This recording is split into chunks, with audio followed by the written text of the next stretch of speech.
माता की, भारत माता की। मंच पर विराजमान श्रीमान प्रफुल्ल पटेल, सांसद श्री विनोद सोनकर, सांसद बहन कलाबेन, जिला परिषद के अध्यक्षा निशा भंवर जी, भाई राकेश सिंह चौहान जी, मेडिकल जगत के साथियों, अन्य महानुभाव और विशाल संख्या में पधारे हुए मेरे प्यारे भाइयों और बहनों, केम छो बधा? सुखमा, संतोष में, आनंद में, प्रगति में, विकास में। वाह! मैं जब भी यहां आता हूं, मन आनंद से भर जाता है। दमन, दीव, दादरा और नगर हवेली की विकास यात्रा को देखना भी मेरे लिए बहुत ही सुखद होता है। और अभी जो वीडियो देखी, कोई कल्पना नहीं कर सकता है कि इतने से छोटे क्षेत्र में चहुं दिशा में आधुनिक और तेज गति से विकास कैसा होता है, वो वीडियो में हमने बुरी भांति देखा है। साथियों, इस क्षेत्र की एक बड़ी विशेषता, अब हमारा सिलवासा पहले वाला नहीं है। ये हमारा सिलवासा अब कॉस्मोपॉलिटन हो गया है। हिंदुस्तान का कोई कोना ऐसा नहीं होगा जिसके लोग सिलवासा में ना रहते हो। आपको अपनी जड़ों से प्यार है, लेकिन आधुनिकता को भी उतना ही अपनत्व देते हैं। इस केंद्र शासित प्रदेश की इस खूबी को देखते हुए केंद्र सरकार अलग अलग स्तरों पर तेजी से काम कर रही है। यहां पर अच्छी क्वालिटी का इंफ्रास्ट्रक्चर हो, अच्छी सड़कें, अच्छे पुल हो, यहां अच्छे स्कूल हो, वाटर सप्लाई बेहतर हो, इन सभी पर केंद्र सरकार का बहुत जोर है। बीते 5 साल में इन सभी सुविधाओं पर 5500 करोड़ रुपए, 5,500 करोड़ रुपए से ज्यादा खर्च किए गए हैं। बिजली बिल से जुड़ी व्यवस्था हो, सारी स्ट्रीट लाइट को एलईडी से जगमगाना हो, ये क्षेत्र तेजी से बदल रहा है। यहां door to door waste collection की सुविधा हो, या फिर 100% वेस्ट प्रोसेसिंग, ये केंद्र शासित प्रदेश सभी राज्यों को प्रेरणा दे रहा है। यहां जो नई इंडस्ट्रियल पॉलिसी लाई गई है, वो भी यहां औद्योगिक विकास बढ़ाने में, रोजगार के नए मौके बनाने में मददगार साबित हो रही है। आज एक बार फिर मुझे लगभग नए 5,000 करोड़ रुपए के प्रोजेक्ट का शुभारंभ करने का अवसर मिला है। ये project health, housing, tourism, education और अर्बन डेवलपमेंट से जुड़े हैं। इससे ईज ऑफ लिविंग बढ़ेगी, इससे ईज ऑफ टूरिज्म बढ़ेगा, इससे ईज ऑफ ट्रांसपोर्टेशन बढ़ेगा और इससे ईज ऑफ बिजनेस भी बढ़ेगा। साथियों, आज मुझे एक और बात की बहुत खुशी है। आज जिन प्रोजेक्ट्स का लोकार्पण हुआ है उनमें से कई का शिलान्यास करने का सौभाग्य आप सबने मुझे ही दिया था। लंबे समय तक हमारे देश में सरकारी प्रोजेक्ट्स सालों साल तक लटकते थे, अटकते थे, भटकते थे। कई बार तो शिलान्यास के पत्थर भी पुराने होकर के गिर जाते थे, लेकिन प्रोजेक्ट पूरे नहीं होते थे। लेकिन पिछले 9 वर्षों में हमने देश में एक नई कार्यशैली विकसित की है, नया वर्क कल्चर लाए हैं। अब जिस कार्य की नींव रखी जाती है उसे तेजी से पूरा करने का भी भरसक प्रयास किया जाता है। एक काम पूरा करते ही हम दूसरा काम शुरू कर देते हैं। सिलवासा का एक कार्यक्रम इसका प्रत्यक्ष प्रमाण है। इसके लिए मैं आप सभी को बहुत बहुत बधाई देता हूं। साथियों, केंद्र की भाजपा सरकार सबका साथ, सबका विकास, सबका विश्वास और सबका प्रयास के मंत्र पर चल रही है। देश के हर क्षेत्र का विकास हो, देश के हर क्षेत्र का संतुलित विकास हो, इस पर हमारा बहुत जोर है। लेकिन देश का ये भी दुर्भाग्य रहा है कि अनेक दशकों तक विकास को राजनीति के वोट बैंक के तराजू पर ही तोला गया। योजनाओं की, प्रोजेक्ट्स की घोषणाएं देखकर तो बहुत कुछ होती थी, लेकिन कैसे होती थी, कहां से कितना वोट मिलेगा, किस वर्ग को खुश करने से वोट मिलेगा, जिनकी पहुंच नहीं थी, जिनकी आवाज कमजोर थी, वो अभाव में रहे, विकास यात्रा में पीछे छूटते गए। यही कारण है कि हमारे आदिवासी क्षेत्र, हमारे सीमावर्ती क्षेत्र विकास से वंचित रह गए। हमारे मछुआरों को उनके हाल पर छोड़ दिया गया। दमन, दीव, दादरा और नगर हवेली को भी इसी रवैये की बहुत कीमत चुकानी पड़ी है। मैं तो गुजरात में था, मैं लगातार देखता रहता था कि क्या करके रखा है इन लोगों ने।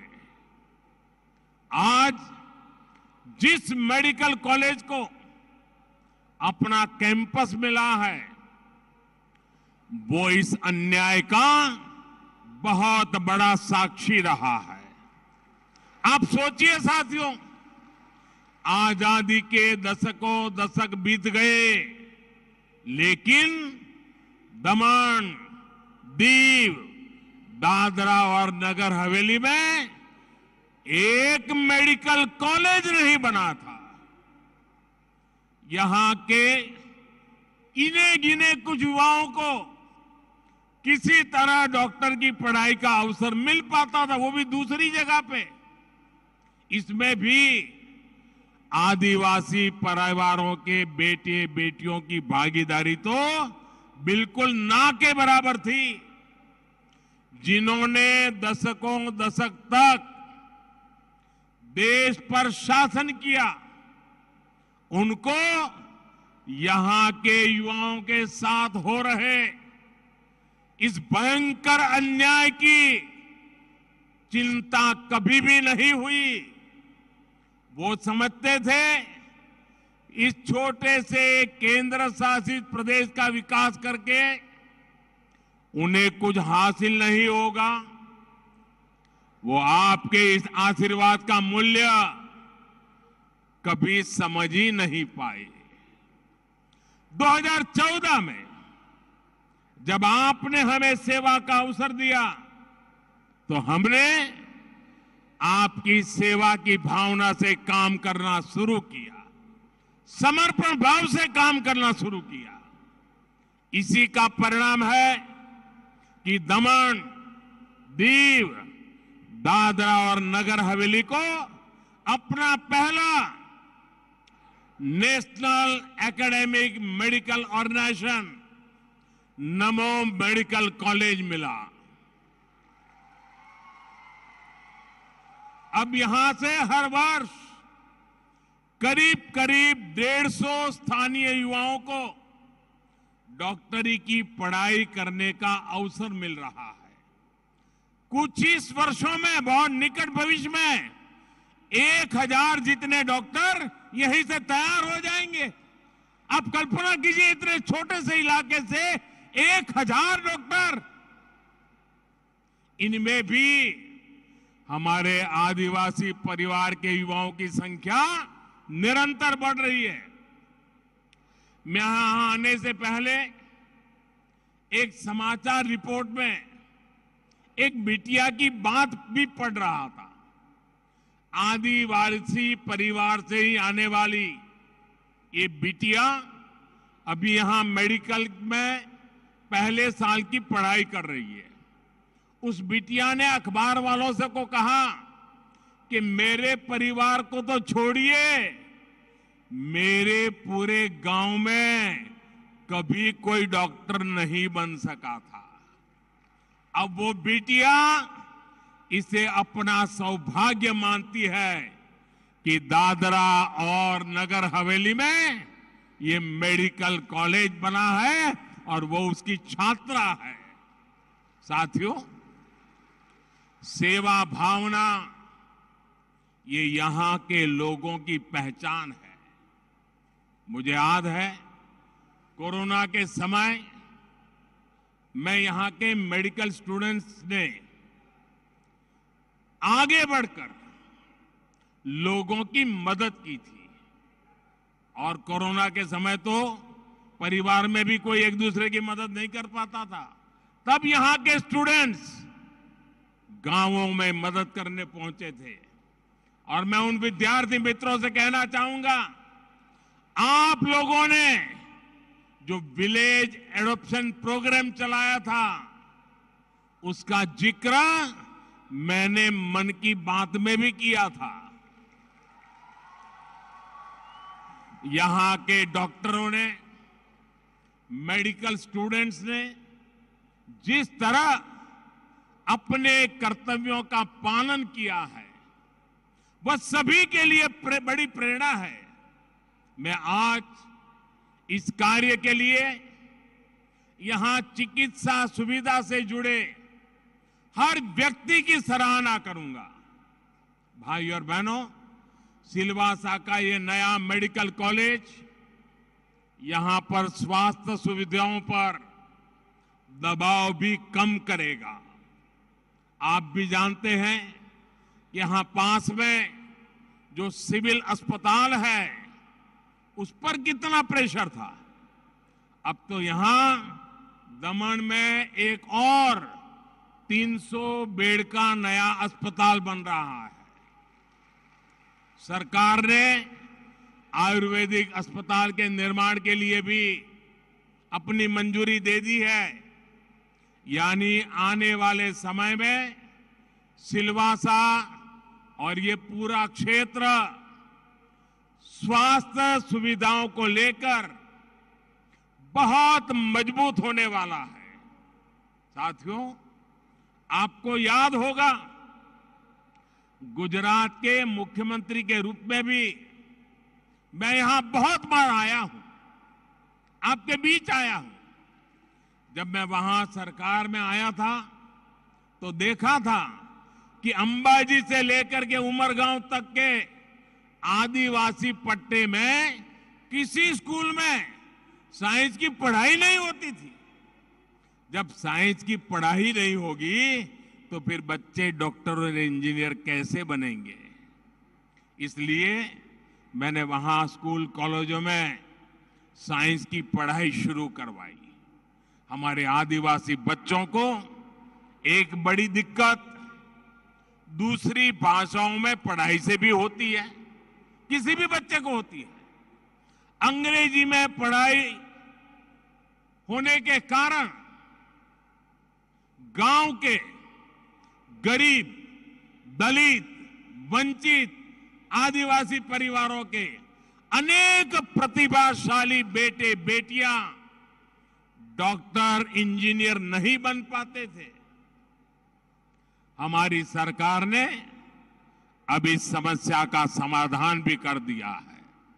अब भारतीय भाषाओं में, आपकी अपनी भाषा में मेडिकल इंजीनियरिंग की पढ़ाई का भी विकल्प दे दिया जा रहा है।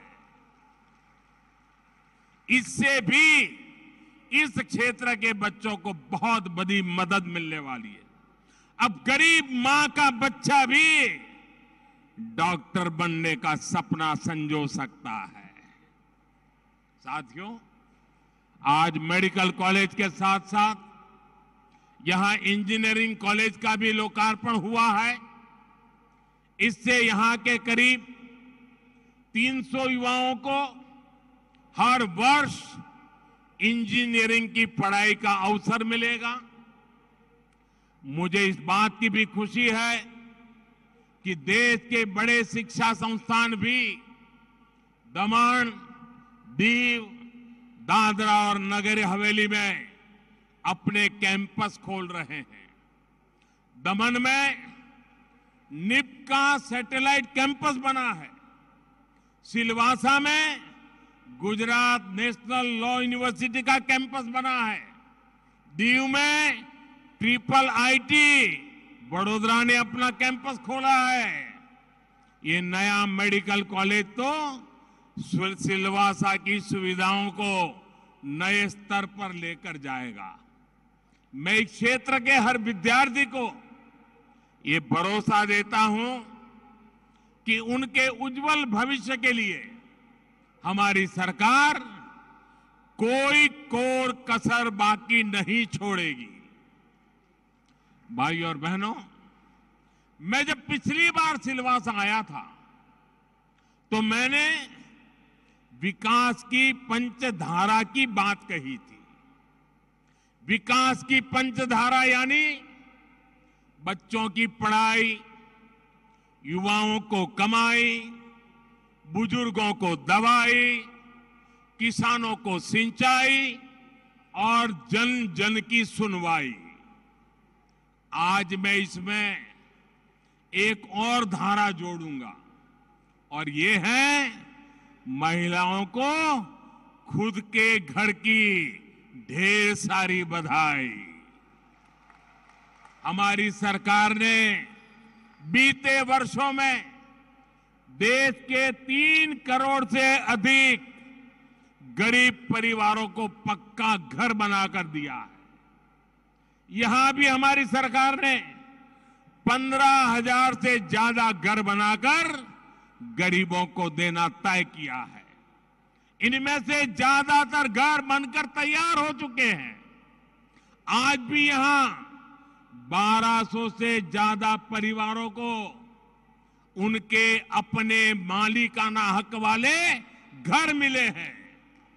और आप ये जानते हैं कि पीएम आवास योजना के जो घर दिए जा रहे हैं उनमें महिलाओं को भी बराबर की हिस्सेदारी दी जा रही है।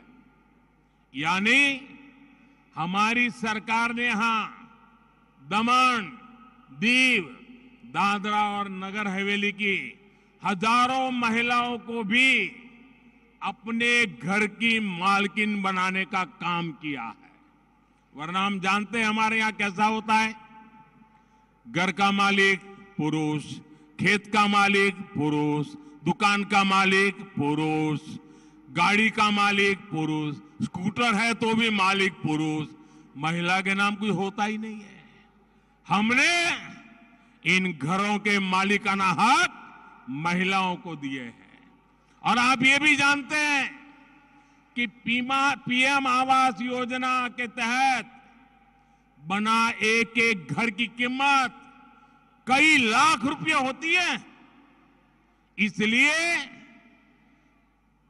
ये महिलाएं जिनको ये जो घर मिला है ना, लाखों रुपए की कीमत का घर मिला है, और इसलिए ये हमारे गरीब परिवार की माताएं बहनें, ये हमारी महिलाएं लखपति दीदी बन गई है। अब वो लखपति दीदी के नाम से जानी जाएगी, क्योंकि लाख रुपए से भी ऊपर की कीमत के घर की वो मालकिन बनी है। मैं इन सभी लखपति दीदियों को जितनी बधाई दूं उतनी कम है। उनको मैं विशेष तौर पर बधाई दे रहा हूं।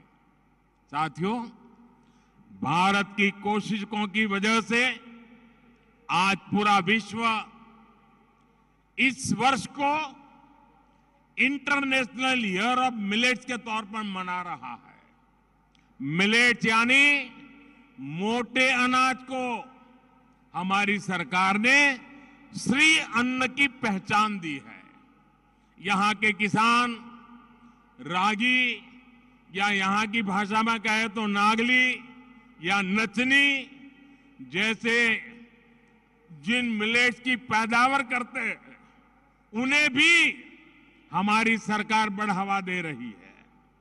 आज रागी से बना आटा हो, रागी से बनी कुकीज हो, रागी से बनी इडली हो, लड्डू हो, इनकी सबकी खपत बढ़ रही है और किसानों को भी फायदा हो रहा है। मैं अक्सर मन की बात कार्यक्रम में इसका जिक्र करता हूं, और आप तो जानते ही हैं, अब तो मन की बात का अगले रविवार को सेंचुरी होने वाला है, 100वां एपिसोड। भारत के लोगों के प्रयासों को सामने लाने का, भारत की विशेषताओं को उनका गौरवगान करने का मन की बात बहुत अच्छा मंच बना है। आपकी तरफ मुझे भी 100वें एपिसोड का बहुत इंतजार है, रविवार का इंतजार है। साथियों, बढ़ती हुई इन सुविधाओं के बीच दमन, दीव, दादरा और नगर हवेली को भारत में कोस्टल टूरिज्म के वाइब्रेंट स्पॉट के रूप में भी देखा रहा है। दमन, दीव, दादरा नगर हवेली के पास देश के महत्वपूर्ण टूरिस्ट डेस्टिनेशन के रूप में उभरने का सामर्थ्य है। आज जब भारत को हम दुनिया का सबसे आकर्षक टूरिज्म डेस्टिनेशन बनाने पर काम कर रहे हैं, तब यहां का महत्व और बढ़ गया है। दमन में राम सेतु और नानी दमन मरीन ओवरव्यू नमोपथ नाम से जो 2 सी फ्रंट्स बने हैं, वो भी यहां टूरिज्म को विस्तार देने में अहम भूमिका निभाएंगे। वीकेंड में जो टूरिस्ट यहां आते हैं, उनका तो ये फेवरेट स्पॉट बनने जा रहा है। मुझे बताया गया है कि पर्यटकों की सुविधा के लिए बीच एरियाज में नए टेंट सिटी भी बनाए जा रहे हैं। थोड़ी देर बाद मैं खुद नानी दमन मरीन ओवरव्यू नमोपथ को देखने जाने वाला हूं।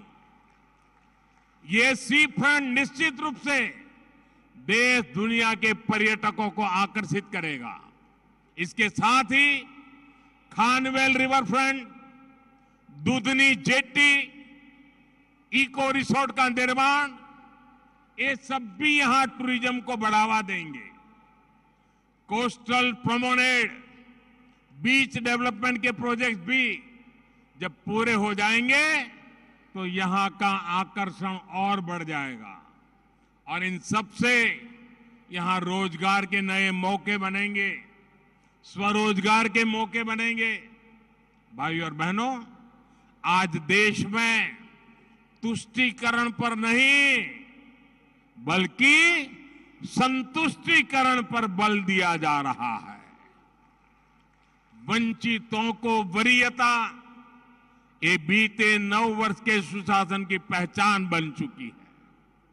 केंद्र सरकार देश के हर जरूरतमंद, हर वंचित वर्ग, वंचित क्षेत्र तक सुविधाएं पहुंचाने के लिए तेजी से काम कर रही है। जब योजनाओं का सैचुरेशन होता है, जब सरकार खुद लोगों के दरवाजे तक जाती है, तो भेदभाव खत्म होता है, भ्रष्टाचार खत्म होता है, भाई भतीजावाद खत्म होता है। मुझे खुशी है कि दमन, दीव और दादरा नगर हवेली केंद्र सरकार की अनेक योजनाओं के सैचुरेशन के बहुत निकट पहुंच गई है। आप सभी के ऐसे ही प्रयासों से समृद्धि आएगी, विकसित भारत का संकल्प सिद्ध होगा। एक बार फिर आप सभी को विकास कार्यों की बहुत बहुत बधाई। भारत माता की, भारत माता की। बहुत बहुत धन्यवाद। बहुत बहुत धन्यवाद माननीय प्रधानमंत्री जी, आपके इन ऊर्जावान शब्दों के लिए, इन विकास कार्यों की भेंट देने के लिए। यहां पर पधार कर अपने संघ प्रदेश